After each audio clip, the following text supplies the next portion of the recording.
Hello जी, कैसे हैं आप सब। मैं कलश गोयल स्वागत करती हूँ आप सभी का आपके चैनल अकाउंटिंग करो जी पर। वेल स्टूडेंट्स, आज की जो हमारी क्लास रहने वाली है उसमें हम बात करेंगे सेल्स प्रमोशन के बारे में। जैसे मैंने आपको अपने लास्ट लेक्चर में भी बताया था कि आज हम सेल्स प्रमोशन के बारे में बात करेंगे। क्या होते हैं सेल्स प्रमोशन, किस तरीके से सेल्स को बढ़ाया जा सकता है, प्रमोट किया जा सकता है, उसकी क्या टेक्निक्स रहती हैं, किन टेक्निक्स के थ्रू हम अपनी सेल्स को इंक्रीज कर सकते हैं। तो आज इस टॉपिक के बारे में बात करेंगे, लेकिन उससे पहले आपसे एक बात बोलना चाहूँगी। अगर आपने चैनल को सब्सक्राइब नहीं किया है तो जल्दी से पहले चैनल को सब्सक्राइब कर लीजिए, जिससे कि आपको चैनल से रिलेटेड सभी new updates time to time मिलते रहें। चलिए अपना आज का टॉपिक हम स्टार्ट करते हैं। क्या होती है स्टूडेंट सेल प्रमोशन। आपने देखा होगा कई बार जब भी आप एक नया बिजनेस स्टार्ट करते हैं तो आपको बहुत सारी टेक्निक्स अपनानी पड़ती हैं, बहुत सारे तरीके अपनाने पड़ते हैं। किस लिए? क्योंकि आपको अपनी सेल्स को बढ़ाना है। क्यों? क्योंकि नया नया बिजनेस है, आपने अभी अभी स्टार्टअप किया है, तो उसमें आपको बहुत सारी ऐसी बातें होती हैं जो देखनी पड़ती हैं। क्योंकि कंज्यूमर्स, कस्टमर्स ही हम पे अट्रैक्ट नहीं होते। नया बिजनेस है, वो लोग हमारे बारे में कुछ नहीं जानते, तो उनको अपनी तरफ अट्रैक्ट करने के लिए हमें कुछ ऐसी टेक्निक्स अपनानी पड़ती हैं, कुछ ऐसे तरीके अपनाने पड़ते हैं जिससे कि हम अपनी सेल्स को बढ़ा सकें, बिक्री बढ़ा सकें। ओके, तो वही होता है सेल्स प्रमोशन। चलिए इसकी डेफिनेशन की तरफ बात करते हैं। It refers to short term use of incentives.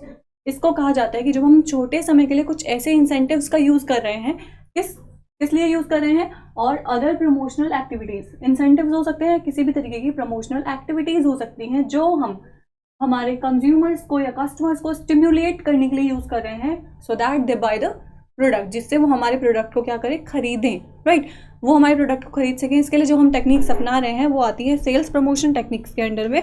इसमें आज हम बात करेंगे कि सेल्स प्रमोशन टेक्निक्स क्या क्या होती हैं, इन टेक्निक्स के थ्रू हम अपनी सेल्स को प्रमोट कर सकते हैं। तो जो सबसे पहली टेक्निक है हमारी सेल्स को प्रमोट करने की, वो आती है रिबेट टेक्निक।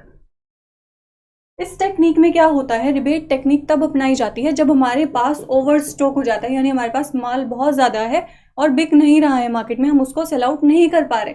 तो जब हमें ऐसे माल को सेल करना होता है, जब हमें अपने स्टॉक को निकालना होता है, तो उस टाइम पर हम ये टेक्निक अपनाते हैं जिसमें हम अपने प्रोडक्ट की बहुत कम वैल्यू पर उसको सेल आउट कर देते हैं। ओके, अब सपोज कीजिए किसी प्रोडक्ट का जो प्राइस था वो 70 रुपीज़ था, उसको जब हमें सेल आउट करना है, हमें उसे निकालना ही है, अपना स्टॉक हमें ख़त्म करना है, तो उसके लिए हम उसका प्राइसिंग बहुत कम कर देंगे। इट में भी हम 35 कर सकते हैं, 40 कर सकते हैं। कहते हैं कि हमने बहुत कम प्राइस पर इन चीज़ों को निकाल दिया। या ये टेक्निक मेनली तब अपनाई जाती है जैसे सीजनल काम किया जा रहा है। राइट, अब सर्दियां हैं, सर्दियां जाएंगी तो धीरे धीरे जो भी हमारे इस तरीके के क्लोथ होंगे, तो इन क्लोथ्स को पहले ही आज स्टॉक इनको निकाल दिया जाता है, सेल आउट कर दिया जाता है। तो उस टाइम पर क्या टेक्निक्स अपनाई जाती हैं, रिबेट टेक्निक, जिसपे इन प्रोडक्ट को बहुत कम वैल्यू पर सेल किया जाता है। ओके, नेक्स्ट हमारी जो सेकंड टेक्निक आती है वो आती है डिस्काउंट टेक्निक, जिसमें हम क्या करते हैं, अपने कस्टमर्स को डिस्काउंट देते हैं। डिस्काउंट मतलब हमने उनको 10%, 20%, वो कुछ भी परचेज कर रहे हैं, हमने कहा कि आप अगर ये परचेज करोगे तो आपको 10% इस पर डिस्काउंट मिलेगा। तो होगा ना ऐसा। अब जब वो लोग, उनको ये पता चलेगा कि वो अगर इसको परचेज करते हैं तो उनको 10% डिस्काउंट मिलने वाला है, तो वो उस चीज़ को परचेज क्यों नहीं करेंगे? अट्रैक्ट तो वो होंगे ना। जब लोग इस चीज़ से अट्रैक्ट होंगे, वो हमारे प्रोडक्ट को परचेज करेंगे, तो वहीं हमारी सेल्स जो होंगी वो क्या हो जाएंगी, प्रमोट हो जाएंगी, बढ़ जाएंगी। ओके, सेकंड पॉइंट क्लियर है। थर्ड पॉइंट हमारा आता है रिफंड्स। रिफंड्स मतलब उनको बदले में कुछ रिफंड में देना। अब जैसे पहले एक स्कीम चली थी कि जैसे लेज का पैकेट होता था, उसका आप जब आप खाली पैकेट शो ऑफ करते थे, प्रेजेंट करते थे, तो उस पर आपको कुछ प्राइस बैक मिल जाता था, दोबारा वापस रिफंड हो जाता था। तो वही बात यहाँ पर आ रही है, जब आप रिफंड में कोई कुछ दे रहे हैं तो उससे भी आपकी जो सेल्स हैं वो क्या हो जाती हैं, प्रमोट हो जाती हैं, बढ़ जाती हैं। फोर्थ पॉइंट की अगर बात की जाए तो आता है गिफ्ट्स। आप गिफ्ट्स प्रोवाइड कर रहे हैं, किसी भी तरीके के कोई गिफ्ट्स दे रहे हैं, कुछ भी दे रहे हैं अपने कस्टमर्स को। जैसे कॉफ़ी के साथ आपने क्या दिया, शेकर फ्री दे दिया, या आपने ऐसा किया कि जो आपके बॉर्नविटा आता है, आपने देखा भी होगा नॉर्मली जो बॉर्नविटा आता है उसके साथ आपको एक मग फ्री दिया जाता है, जिससे कि आप उस चीज़ को परचेज कर सकें। आपको एज अ फ्री कुछ दिया जा रहा है, एज अ गिफ्ट। राइट, तो जब आप गिफ्ट्स वाली टेक्निक अपनाते हैं तो भी उससे कस्टमर्स क्या हो जाते हैं, अट्रैक्ट हो जाते हैं। बोला जाता है ना कि अगर आप एक बॉर्नविटा लोगे तो आपको उसके साथ एक मग फ्री मिलेगा, होता है ना। तो उस चीज़ से, इन सब चीज़ों को देखकर हम ऑटोमेटिकली अट्रैक्ट हो जाते हैं। नेक्स्ट बात की जाए सैम्पलिंग की, तो सैम्पल्स हमको दिए जाते थे। अब क्या होता है, कोई भी नई मार्केट में, मतलब कोई भी कोई भी कॉम्पिटिटर या कोई भी ऐसा बिजनेस है जो न्यू आ रहा है, किसी मार्केट में नया प्रोडक्ट लॉन्च हो रहा है, सपोज कीजिए कोई भी नया प्रोडक्ट लॉन्च हो रहा है, तो उस प्रोडक्ट के लॉन्चिंग के बाद लोग उसको एकदम से नहीं खरीदने लग जाएंगे, ऐसा नहीं होगा, लोग उसको एकदम से नहीं खरीदेंगे। तो उस प्रोडक्ट को सेल करने के लिए, उसकी सेल्स को प्रमोट करने के लिए क्या करेंगे, एज ए सैम्पल लोगों को दिखाना होगा कि ये प्रोडक्ट है। जैसे कि आपने देखा होगा कुछ टाइम पहले जब सर्फ एक्सेल के एड्स आए थे, तो तब Surf Excel as a sample दिया जा रहा था लोगों को घर पे जाकर।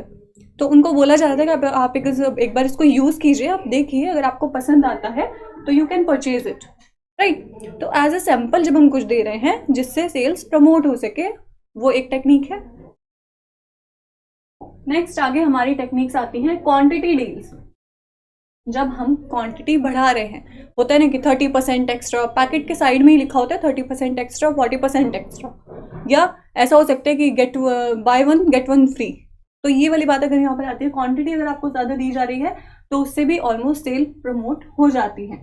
कॉन्टेस्ट हो रहे हैं, बिजनेस हमारा चल रहा है, हमने कोई प्रोडक्ट लॉन्च किया है, लॉन्चिंग के बाद हमने अपनी कंपनी के साइड से, अपनी ऑर्गेनाइजेशन के साइड से कोई कॉन्टेस्ट रख दिया कि अगर आप इस कॉन्टेस्ट में पार्टिसिपेट करते हो तो आपको इतना इस तरीके से ये सब मिलेगा, मतलब एज ए गिफ्ट आपको ये सारी चीज़ें दी जाएंगी।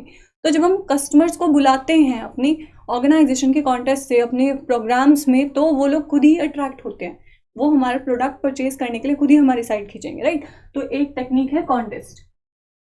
नेक्स्ट हमारी आती है लकी ड्रॉ टेक्निक, जिसमें हम उनको लकी ड्रॉ दे सकते हैं। आप हमारी जो शॉप है, आपने देखा होगा नॉर्मली जो हमारी होते हैं मॉल्स होते हैं, इनमें ये टेक्निक्स चलती हैं कि अगर आप हमारी दुकान से या हमारे मॉल से इतना माल परचेज करते हो तो हो सकता है आपका लकी ड्रॉ निकल जाए, राइट। आज आप हो सकता है आप लकी ड्रॉ विनर बन पाए।